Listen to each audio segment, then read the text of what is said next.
नमस्कार ममता किचन को आपण मानक स्वागत। आज वीडियो होची ओडिशार पवित्र और भावना रे भरी पर्व सावित्री व्रत विषय रे। यह व्रत प्रत्येक विवाहित नारी जीवन रे खूब खास।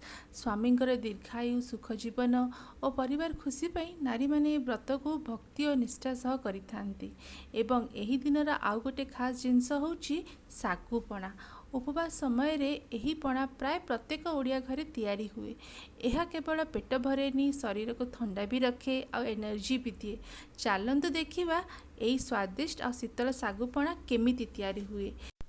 प्रथमे आमे सबु फल को छोट छोट करिकी काटिदबा। आपन को जो जो फल प्रिय आपन से फल नहीं पारिबे। मु एठी नेछि आंब कदली एप्पल अंगूर बेदाना लिची नड़िया यही सब फल को मु छोट छोट करके ये काटी देछि। एभली जेते फल पकेबे ना पणारे सेते स्वादिष्ट हबो। एठी मिश्री पानी भी नेछि। मिश्री पानी निहाती पकेबे पेट को ठंडा रखिबो। आउ लिची लिची तो ये सीजन रे बहुत ही बढ़िया मिले सेटा पकेबा जम्मा भूलिबेनी। मु एठी सागु 5-6 घंटा बतरे की रखी देइथिली। आउ एटा बहुत भल कि फुली जाइछि। देखंतु मु छोट दाना सागु नेछि। आपण चाहिले बड़ दाना सागु नहीं पारिबे। छोट दाना सागु बहुत भल लागे खाइबा पई। तापर आमे गोटे ग्राइंडर रे 2 चम्मच सागु टिके नड़िया टिके कदली गोलमरीच गुजराती आउ टिके दही एतिकी जिनस देकी आमे टिके ग्राइंड करदबा। आउ एई पेस्टटा आमे सागु पणा रे दबा। तो यही पेस्टटा देले सागु पणाटा टिके थिक हबो आउ क्रीमी लागिबो। पीवा पाई बहुत ही भल लागिबो। तो यही सब जिनस देकी चलंत आमे ग्राइंड करदबा। एटी देखंतु भल कि मु एटी पेस्ट बने देछि। पूरा फाइन पेस्ट बने देबे। तापरे आमे गोटे पात्र रे सागु जो आमे बतरे की रखिथिले से सागु दबा।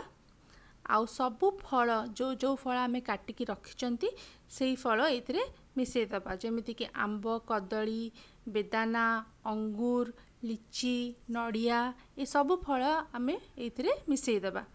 आउ एई पणा एते टेस्टी लागे आपन को माने लागिबनी कि आपण उपवास करिसंती। पेट को भी ठंडा रखिबो आउ एनर्जी भी दबो। आउ से जो पेस्ट आमे बनैथिले से पेस्ट भी एथिरे पकेई दबा। नड़िया कोरा भी पकेइबा। तापरे एथिरे पकेइबा आमे चीनी स्वाद अनुसार।